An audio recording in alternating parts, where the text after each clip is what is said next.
Okay, everyone, I'll wait for some more people to join and then eventually begin a live stream.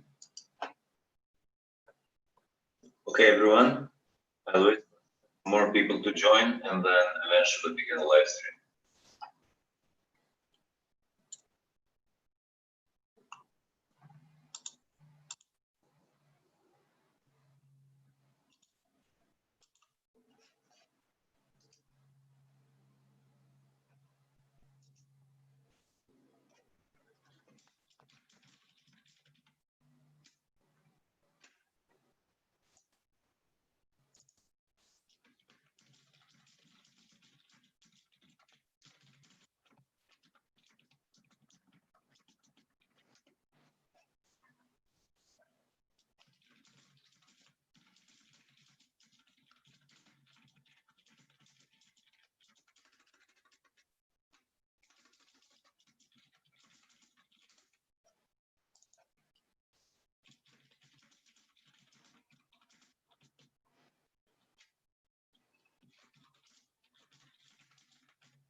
Audio check test. Audio check.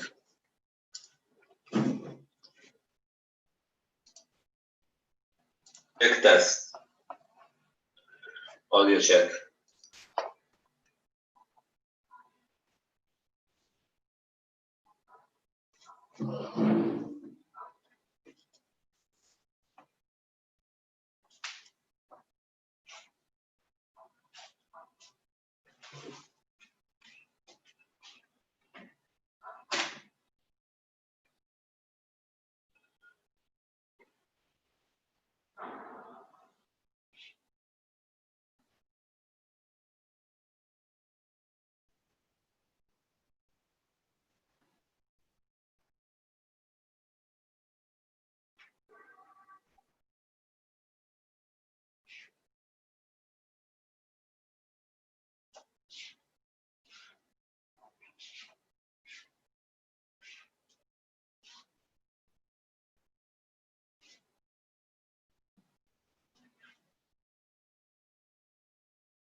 Okay, I'll start. I think enough people have joined until now. Okay, I'll start. So today we're going to be talking about 3 momentum indicators, which I often like to use. They are the Stochastic Oscillator, the MACD, and Rsi. So MACD.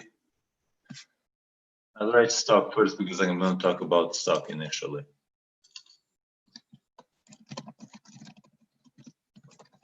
MACD, Rsi. So first we're going to talk about stock. So while I'll be talking for one of the indicators, I will just remove the other 2, so it's just simpler to see. Okay, so stock. Stock is a tech analysis tool which is used to measure the closing price of an asset relative to its price range over the period of time. Basically, it's created of 2 lines, K, which is the black line, and D, which is the white line. You can change the settings for them and then the smoothing, but we'll talk about it in a bit. The D line, so the white line, is an average of K, which means it's slower than K. Now, the formula to do this is that I'll just write it. So basically, it's close minus low over high minus low. You won't be using it, but I'll just leave it here for now. And then the whole thing is over K, which is the period. So this is the proper, even in 2 parentheses. I just leave it here. So basically, say that you're using 14 periods, right? So that's 1, 2, 3, 1, 2, 3, 4, 5, 6, 7, 8. Yes, so that's 14. What the stock will do is take the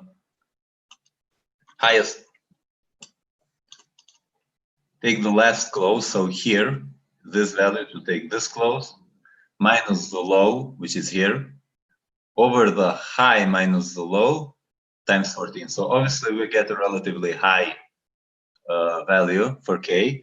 But if you're using a different time frame, now the reason why we get such a high value for K is because the low here is extremely low, and I don't even think XRP actually reached this low. I think it's only in Poloniex because I'm using the Poloniex exchange. So I think it only happened in Poloniex.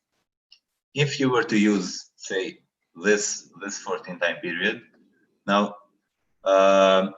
then you'd get a much smaller stock value because the close and the low are not as far away. So here we'd also get a pretty high stock value, even though this is not a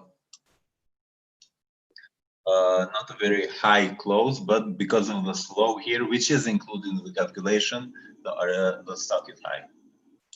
Okay, so now you won't actually need to do this because obviously it calculates it for you, but just so you have a basic idea of how it's created. I can give you, like, if you ask me in the group, I can give you more documents to read about how it's actually done. So, smoothing. Now, K is the number of periods used. So if I were to make K, say, 34, it would take the last 34 periods. So that's 14. Somewhere here, I'm too tired to actually measure it right now, but it would be something like this. Just a second, I'll be right back.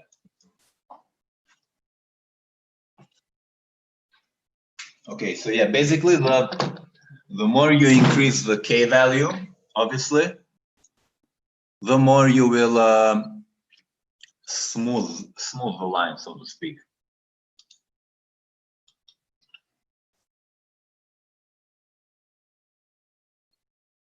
Okay, so now let's go back to the actual value, which was 14.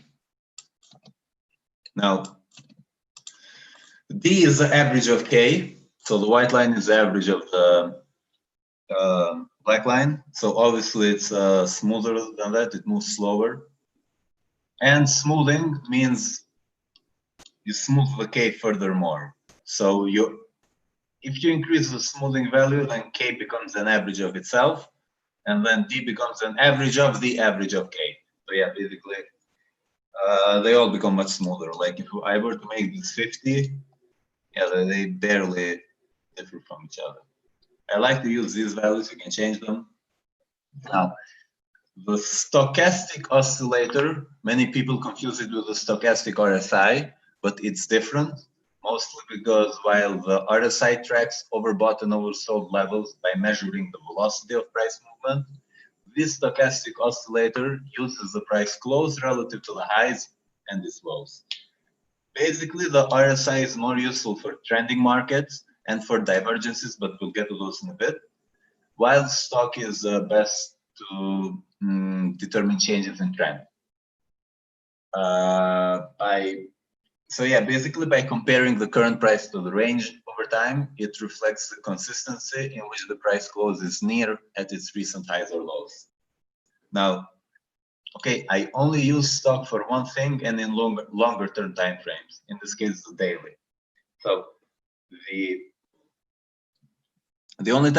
only thing I use stock for is to determine the direction of the longer term trend, basically to filter out trades in the wrong direction. So what I'll use is I look for a bullish cross and then a bearish cross right here. So now in this period here, I would only look for long trades. Now, I discussed in the first webinar, like the link is in the group. I can send it to you if you ask for it again. So what I'm going to do is in this entire period, which I've highlighted here, I will only look for longs. Now, basically, if you're trading Ripple, I know I would still look for longs, and I've actually been looking for longs since here, even though Ripple hasn't moved that high. But right now, it's a bit of a tricky period because we almost have a bearish cross right here. Yeah, so it's a little trickier. I'm not sure if I wouldn't actually, like, there are other coins which have better setups right now. Also, as you can see, like, I often play around with the settings, but in this period here, we had a couple of false signals. Actually, we had just that one. This might have stopped you out. So what you can do is you can smooth it out a bit further. So maybe it's 32, so you won't get that false signal. But then you'd have to change it for the other coins, because I know I like to adapt the settings to whatever type of asset that I'm trading. I like to, so basically, besides this, I do not use stock at all. I do not use stock in lower time frames. So let's just see. Okay, so yeah, for me, this is the only thing I use stock for. Now we're gonna go to the MACD. So since I'm gonna continue staying with XRP, let me highlight these two parts. So what I know is that the trend was bullish here. So I highlighted and I changed the visibility so it can be seen in lower time frames. I'm gonna do the same here because this was also a bullish period. Basically, if you didn't get this, I'm trying to highlight periods in which there is a bullish cross in stock. And then I will go to lower time frames and try to take trades which go in the direction of the trend. So what I mean by this is that in this entire period here, in the period here, and or in the period here, I will not be looking for shorts. Even if I see a short-term correction like this, like if I can see it in real time and I can determine that it's going down, I would not take the trade because it's a counter trend trade, and I don't like doing that. I mean, you can do it, but why? Like there are so many assets, and you can find very good opportunities if you're looking for them. So I would rather not trade something which I believe I have a lower chance of having a successful trade in. Now, the next one will be the MACD. I use the MACD a lot more than stock. So let's just conclude that. To conclude stock.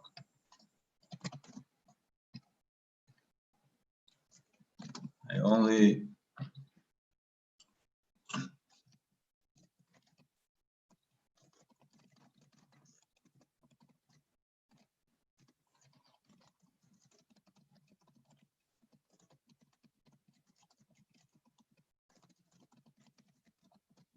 so highlight the period in which there is a bullish or bearish cross, and throughout that period take long.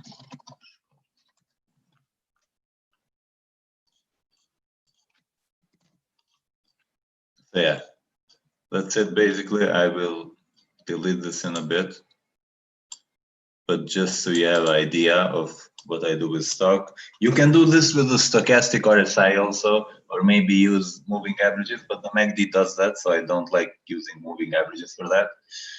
But yeah, so that's it.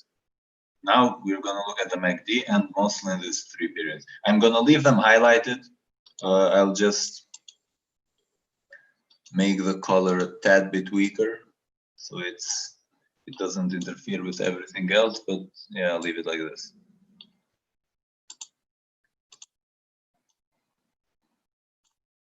Now we're going to go to the MACD.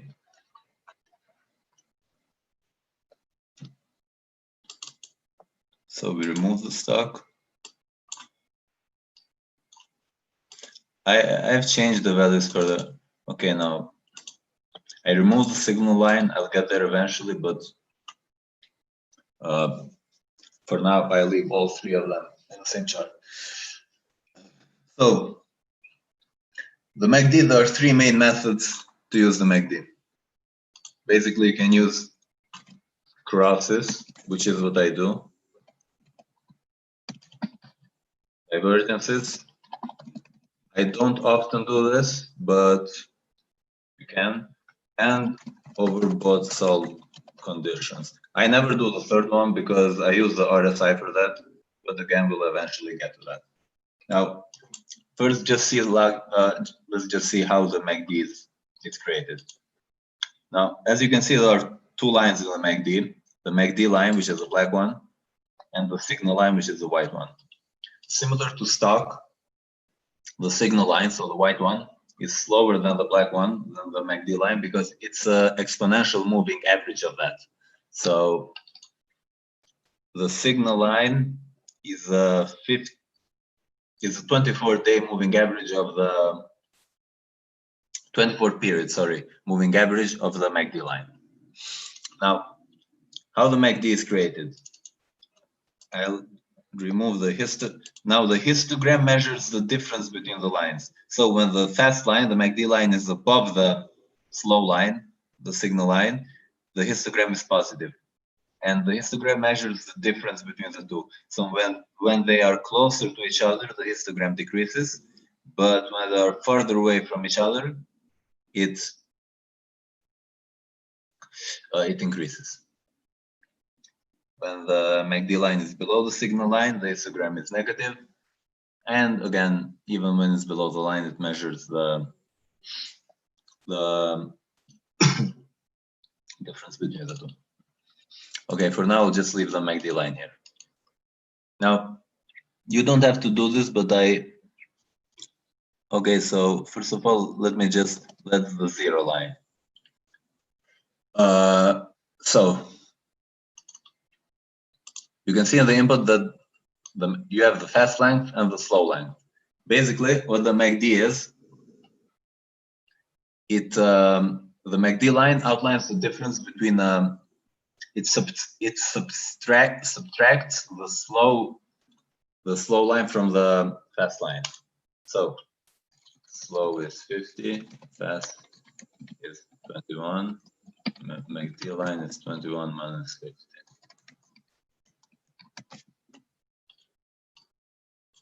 Now this will obviously change when you change the settings, but with these settings, so you have the fast, which is 21, the slow, which is 50, and the MACD line is the 21 MA minus 50 MA. Now I think this will make it easier for you. I'm gonna plot now. The black MA is the 21 MA, and the white MA is a 50 MA, right? And this line plots the difference between the two. So I'll also remove XRP. When the fast line crosses above the slow line, so when the 21 MA crosses above the 50 MA, the MACD line goes positive, because that's what it measures. It measures the difference between a slow and the fast moving average. So when the fast moving average is above the slow moving average, as is the case here, then the MACD line is positive and vice versa. So when fast line is above slow line, MACD line is above 0. Also, yeah, obviously. So again, you can see here we have a bearish cross. And what do you know? The MACD line has crossed below 50. Now, you can use this as a determinant of the trend. Also, this is the main reason why I don't plot moving averages, because I feel like since the MACD is created by different moving averages, I feel like you can just use the MACD and still have the almost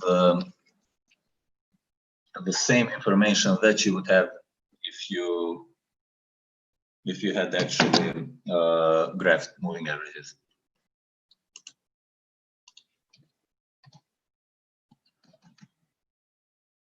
I remove it. Okay, so the first method on how to use the MACD line, obviously the most simpler one. Or wait, I'll just explain how it's created. So yeah, the signal line is an average of that, and then the histogram. Now, I usually do not, I usually hide the signal line, and I'll show you why. So, like I said, the signal line, okay, the signal line is a moving average of the MACD line. I'll just say white and black, I think it's easier. Also, for the rest of the videos, white is slow and black is fast. Like I try to do that so I'm consistent with it and people don't have a, it's easier for people to see, but I might miss it sometimes, and just remind me if I do that.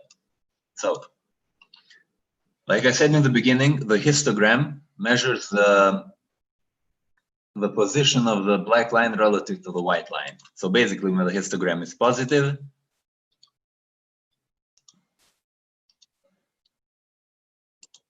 the lines have made a bullish cross. Histogram is negative, they have made a bearish cross. Positive again, bullish cross again.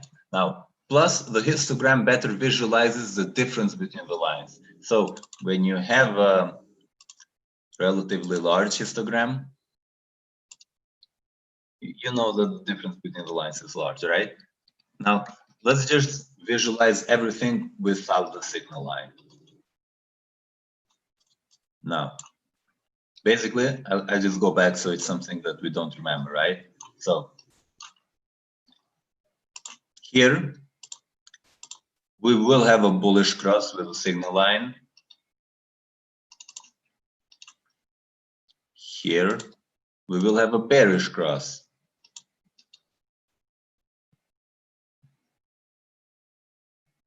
Put the line back in, and there, bullish cross, bearish cross.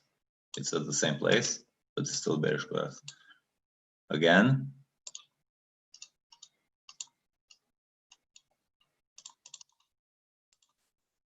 Here we have a bullish cross with a signal line, and here we have a bearish cross. Now let's play the signal line back again.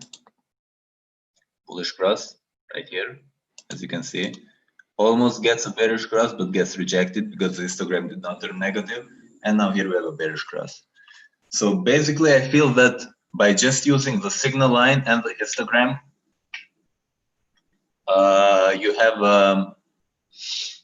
you can understand where the signal line is at all times without making your chart messier. Like, obviously, you don't have to do this. I just like to do this because it's more convenient. I like to keep my charts as clean as possible. So yeah, I will not be using the signal line from now on.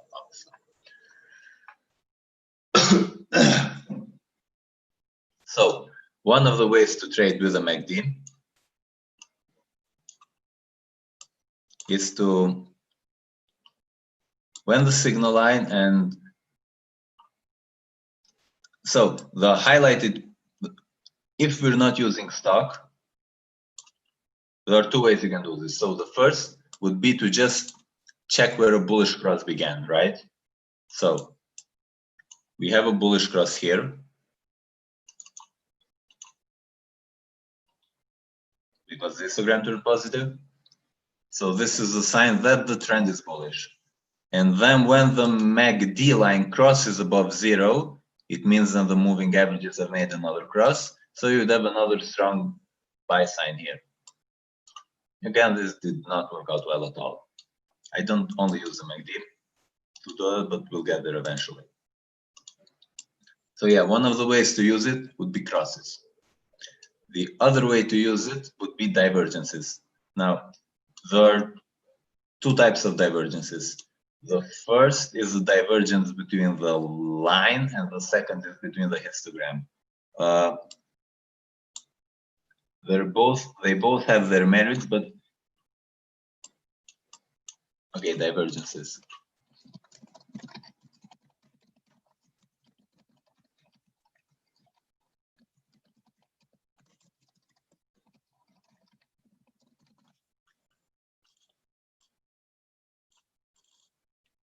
Okay, now this is stronger, less common.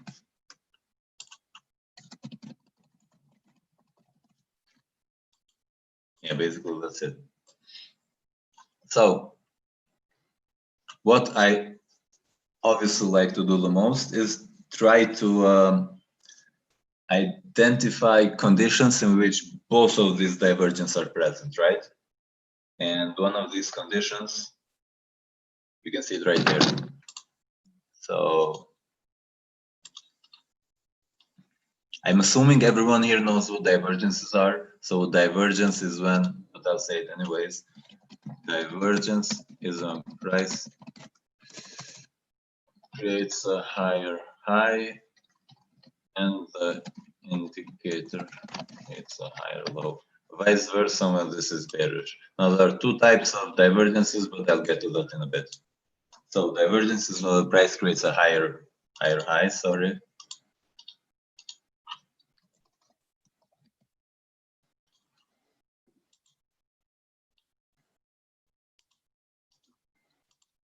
Yeah, so in this case here, we can see that even though the price created a higher high, the MACD line created a lower high. So that's a MACD divergence. But you can also see that the histogram made a lower high. So in this case, we have a double divergence, right? So we have a bearish divergence of the MACD line and a bearish divergence of the MACD histogram. And what followed afterwards, very sharp drop, took around, what, 175 days, a 64% drop.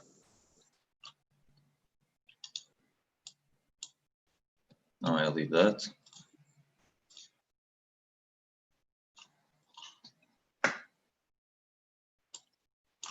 Now let's see divergences of one or the other. Now, This is only histogram divergence, right? And it's still led to a very, very significant upward move. Now, as you can see, the MACD line acted in the exact same way as the price. So the price made a lower low, the MACD line made a lower low, but the histogram made a lower high. So if you were to plot the signal line here, what you would notice is that the signal line, the difference between the signal line and the MACD line would shrink. So here it's a bigger difference, obviously this entire period part here, but here it's a very small difference. And what followed was a very significant upward move. Do we have any more divergences here? XRP, sure, we have another divergence here. It's only a histogram divergence. So this one is already playing out, right? Now, one way to combine this with the stochastic oscillator would be like, so, for example, okay, the other way, so in the beginning I said that there are three ways to use the MACD, right? Cross, divergence, overbought, so.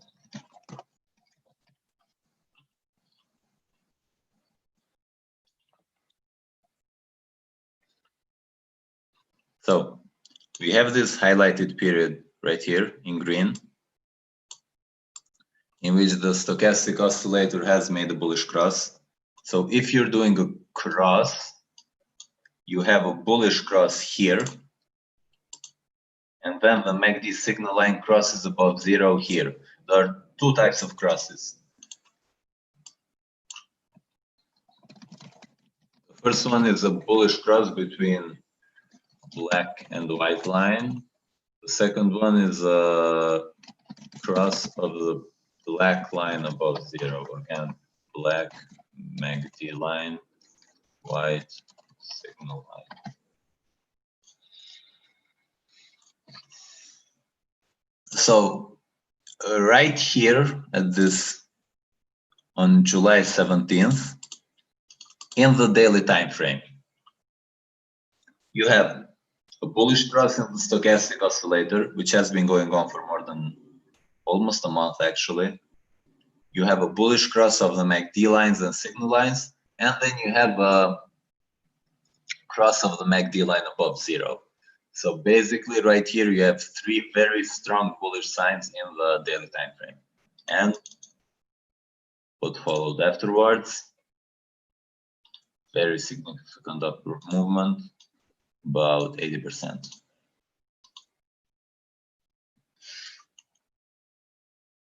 I'll remove this again. Now, the proper way to trade this would be to use multiple time frames. That's the first webinar. You can check it in the same channel, which I'm live streaming right now. It's called How to Use Different Time Frames. So the main thing would be to use a higher time frame, like the daily, like the one I'm using right here, in order to identify trend conditions. And then you go down to a time frame like the 2 hour, and then you find the proper entry here. So you would, so if this was it was around July 17, I think, the previous. So yeah, it was here when we've already had a bullish cross in the daily stock. The MACD line also crossed above zero, and the MACD line and the signal line made a bullish cross. So here you would look for the proper entry, maybe around here. So here we have a bullish cross in the 2 hour. Here the MACD signal line crosses, so you would buy somewhere around here. So yeah, basically is using the higher time frames to determine the trend, and then using the lower time frames to determine the exact entry points. I would highly encourage everyone to look at the other webinar if you're more interested in how to do that. Now, the third way to use the MACD is to use the overbought and oversold conditions. I don't do this because I don't think it's very exact, and I think the RSI is much better at determining overbought and oversold conditions because that's why it's for. So in overbought and oversold conditions, you would mainly only look at the difference between the MACD line and the signal line. So basically the histogram. So it's overbought here. Let's just look at each of the highs. Remove the signal line because we don't really need it. Actually, against the signal line. Or not. So it's extremely overbought here because it's the highest value it has reached. It's somewhat overbought here and it's in the middle here. The problem with this is that in the MACD, you don't actually have defined regions which identify overbought and oversold conditions like you do with the RSI. I'll get to that in a bit. So it's very subjective. It's only overbought or oversold relative to the previous values that the MACD has reached, but there is no exact value which makes the indicator overbought or oversold. And the final thing I like to do is I like to check for a histogram reversal. So I do this in lower time frames. I've explained it in detail in the first webinar. So the one that I referred to in the beginning.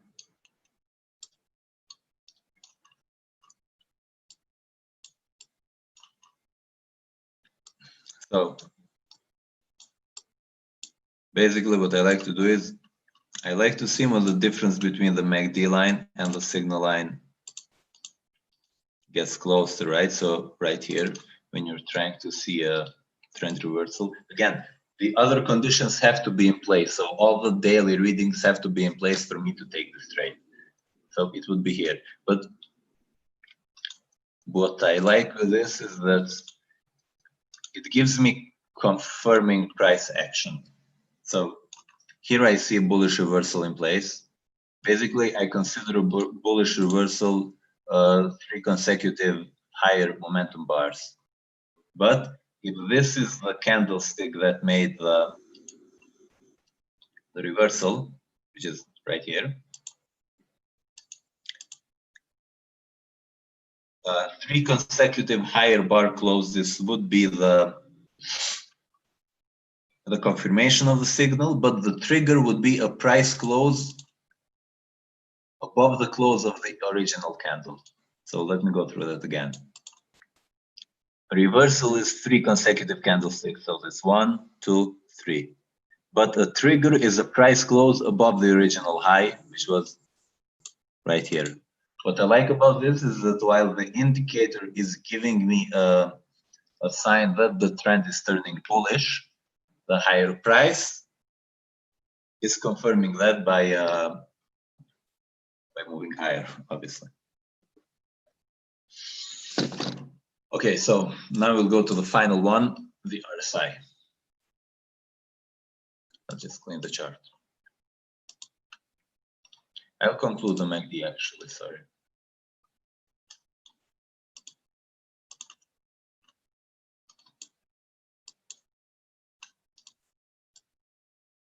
So yeah, the MACD is a combination of different moving averages, usually not usually, but always a fast and a slow one. It measures whether the slow one is above or below the fast one, the difference between the two, and crosses between them. Now, finally, it'll just short 30-second break.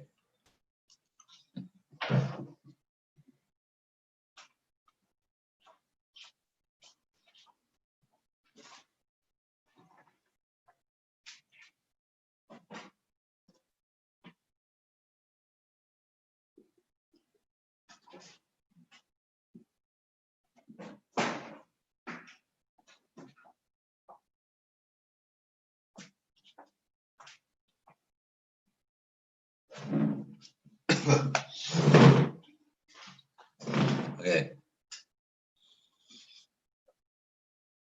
The RSI.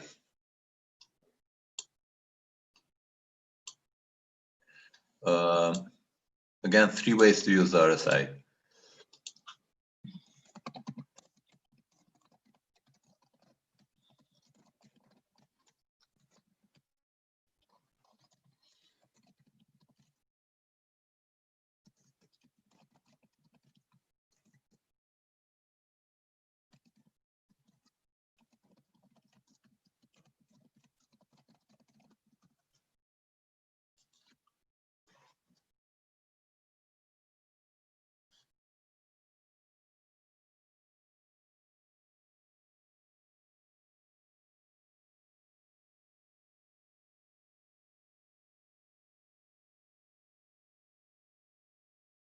Okay, so 3 ways: overbought, oversold conditions, crosses above and below, divergences, and swing failures.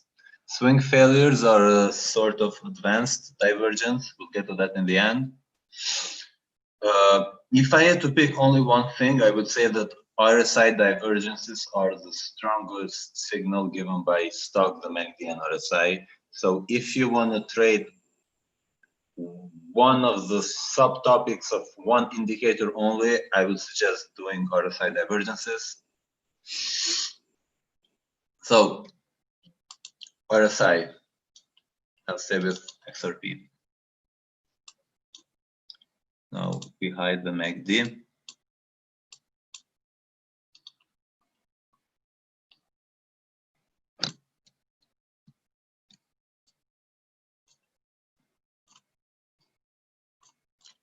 So this is why I said that I don't like using overbought and oversold conditions on the MACD, because on the RSI you actually have them defined. So I'll make it white. I think it's easier to see. Yeah. So values above 80 are overbought and below 70, 30 are oversold. You can use 80-20. There are people who do that. It depends, like on your personal preference. So the first, let's go overbought sold conditions. Just right now we're doing just overbought and oversold conditions. So the method would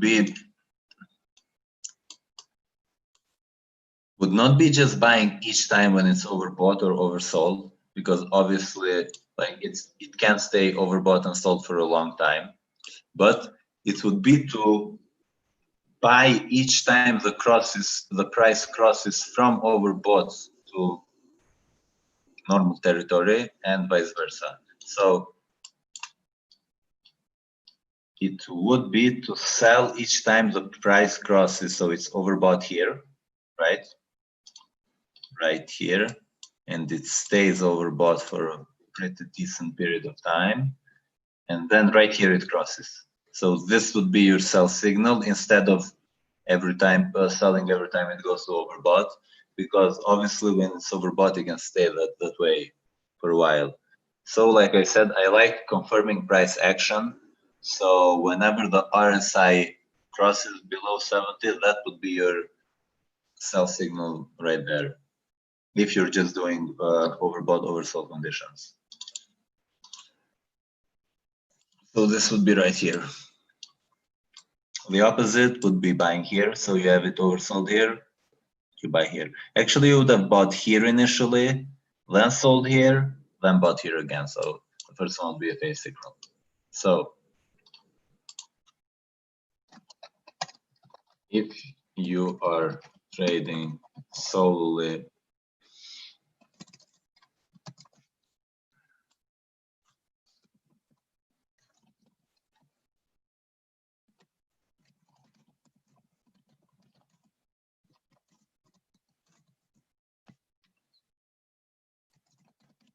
cross below 70 from above would be a sell signal.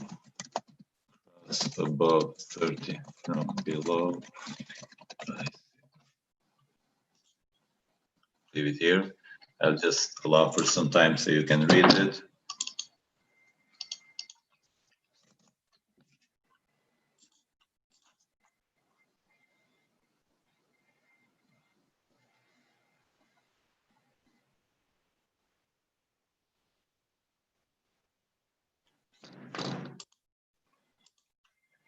Now, the next would be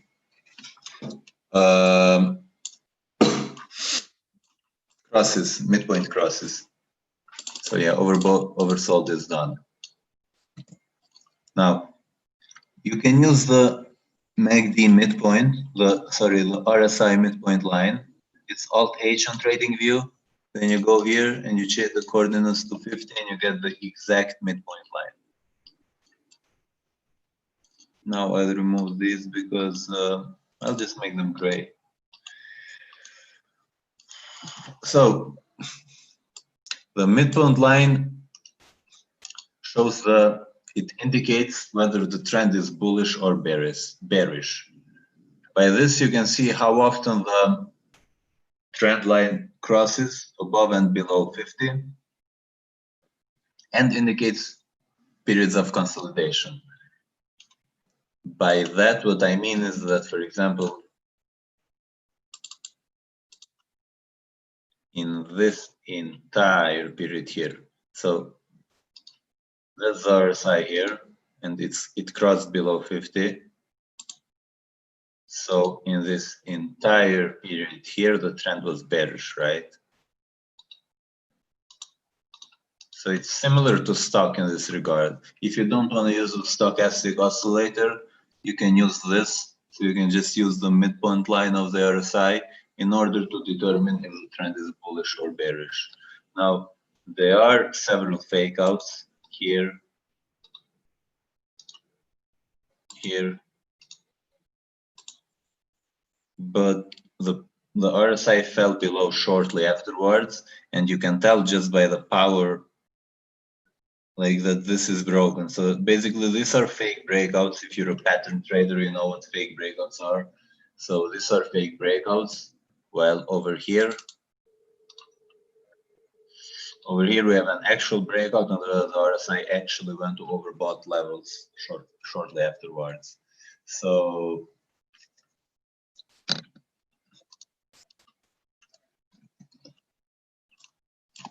if the RSI stays below 50 for an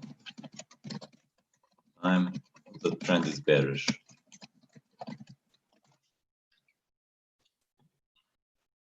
So yeah.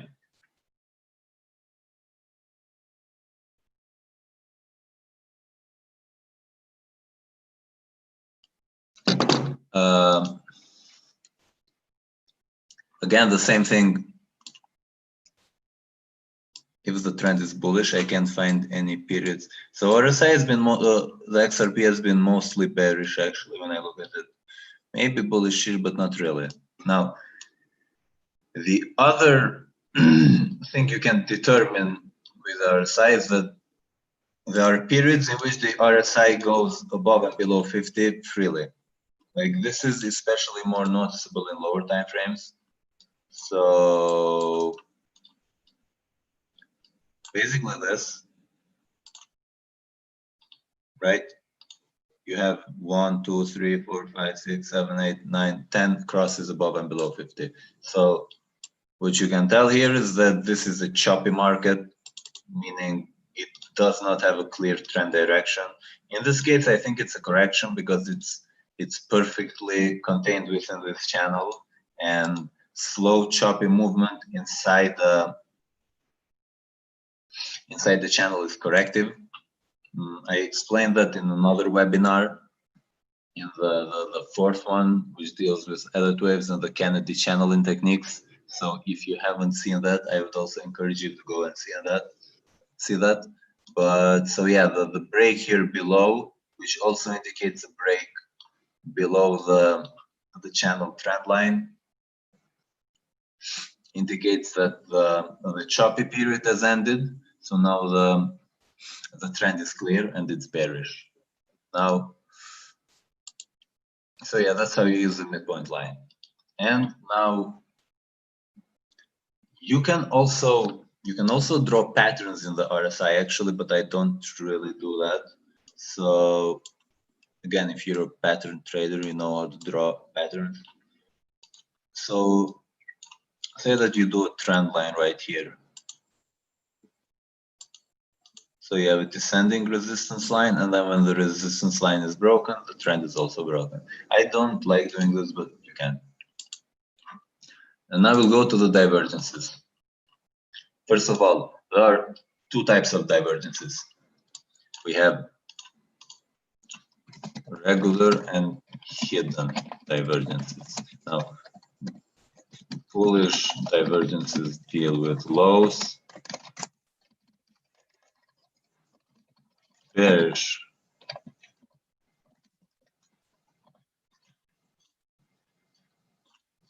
I think it's easier to understand it this way than actually just giving you the lower low or higher high, because that gets confusing.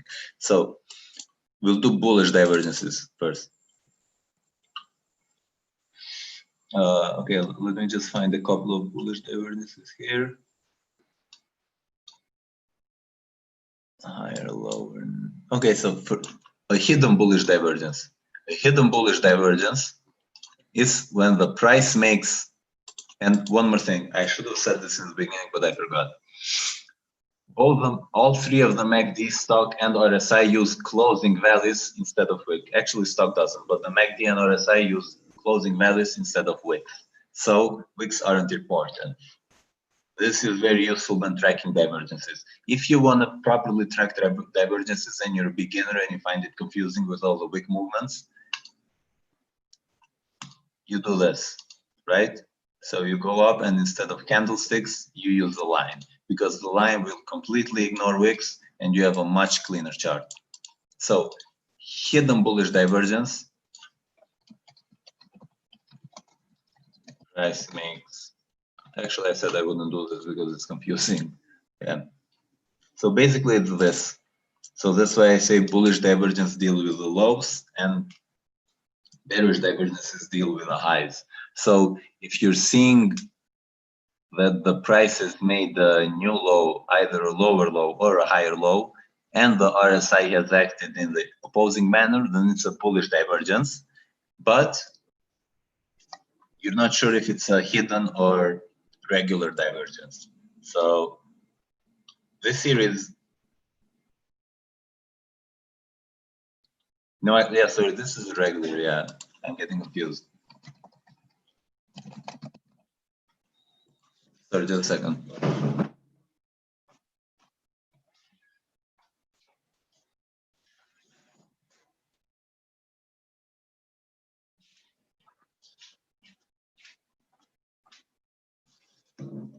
Okay, so this here is a regular divergence because the price made a lower low, but the RSI made a higher low. Of a hidden bullish divergence would be the other one. So the price would have to make a higher low. So yeah, that's it. So this is a hidden bullish divergence in which the price makes a lower high, but the RSI makes a lower low. So maybe take a snapshot of that.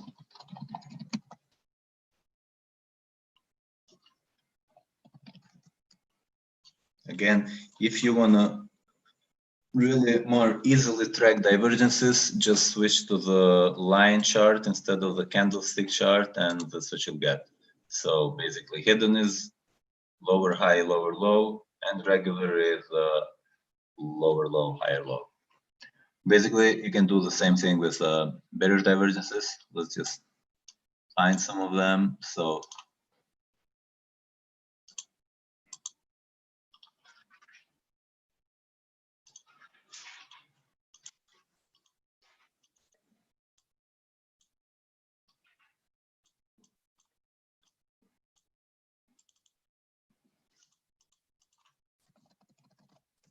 okay, so I'll make the bullish ones. I don't know, maybe I'll make them green, I guess, or blue, since the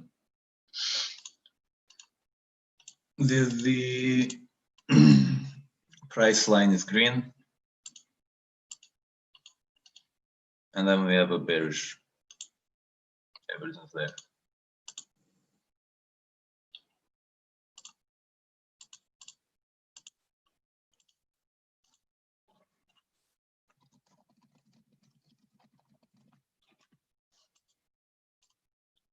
That's regular, and let's just find the hidden divergence. So we need the price to make a lower high, but the divergence a higher high. That's not it. That's not it.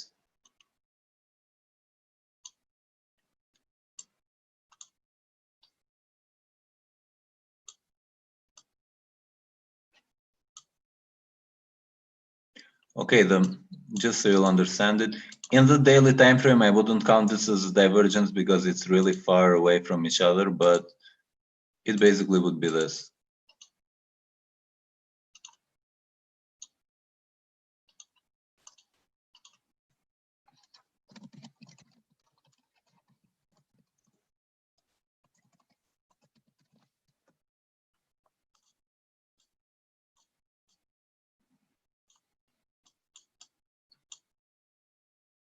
So yeah, basically this is it. That's how you spot divergences. And now we'll go to the final one, the swing failure. Okay, it's slightly different than the rest. I made an example beforehand, so it's easier for you to see. So a swing failure is kind of like an advanced divergence. So basically what you have, so this is a swing failure top.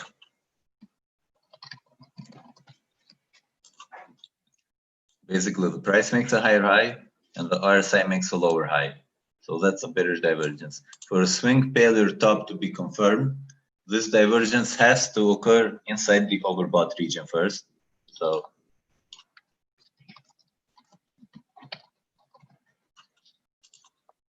and it is. Now, between the divergence, the RSI has made a low, which is this low here. So a swing failure top is confirmed when that low is broken. So basically right here has to be overbought. Breakdown of the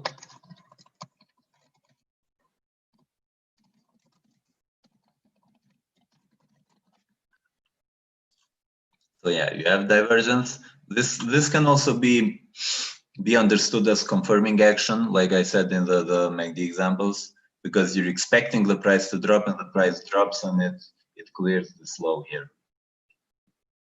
But in the case of Ethereum, now this line, which is actually also the 50 line, so if you remember the midpoint, it turned to resistance here, and then the price broke out, and now it's kind of turning to support. So it didn't play out as well as we would have liked, but yeah, you get the drill. So yeah, it's confirmed with a breakdown below the low, which happens to be the 50 line, but the RSI reclaimed the line shortly after. It's now using it as support. Okay, I'll take an example shortly, because now it should be question time.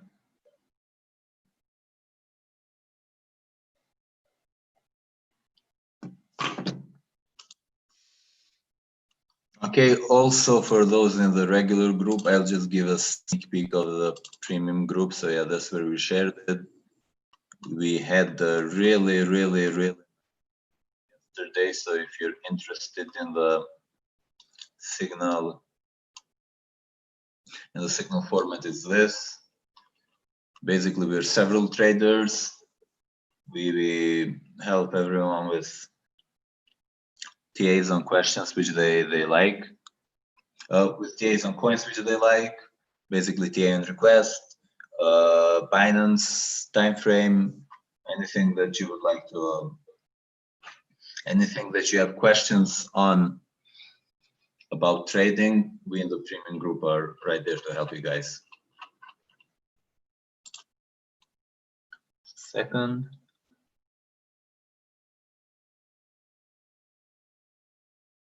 Yeah, that's it.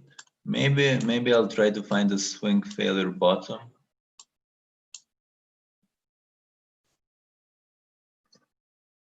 Okay, so Emmanuel has asked, is it playing right now on BTC? Actually, I think it could be. Just a second. Now, it depends on the time frame, obviously, because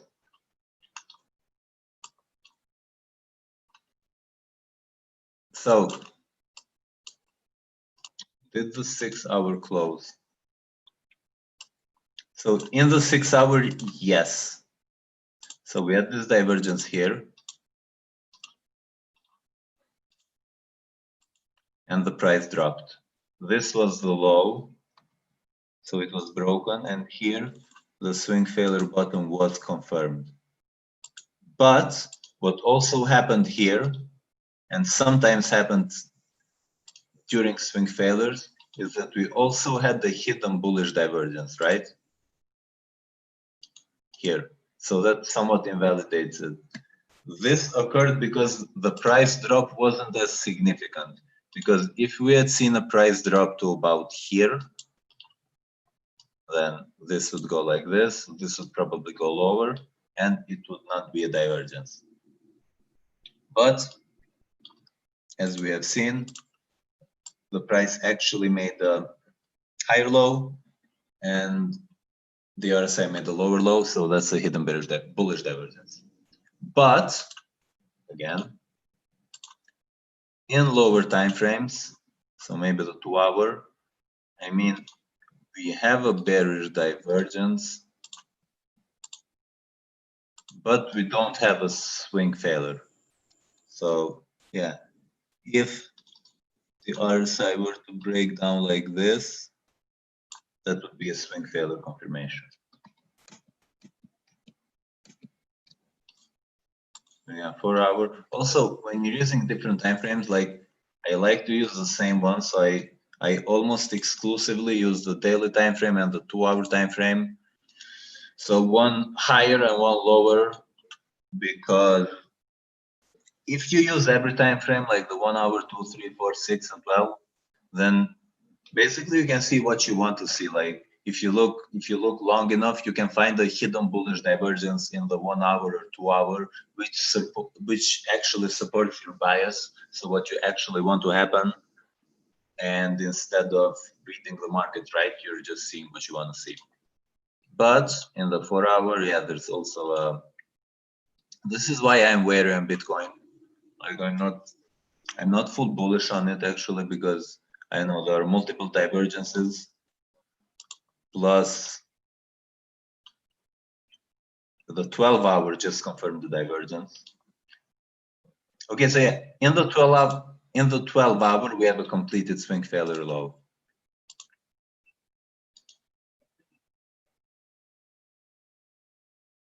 Because it broke here, and now this area is acting as resistance. And we have an unconfirmed divergence on the hour, like depending on the close. So if this closes like, if this closes here, it's here, that's the divergence. Okay, guys, so has to be it for today. Like we're going past an hour. So thanks a lot for being here and watching. I look forward to the next webinar, which will be on Saturday, and I'll post you the link once it's there. So bye everyone.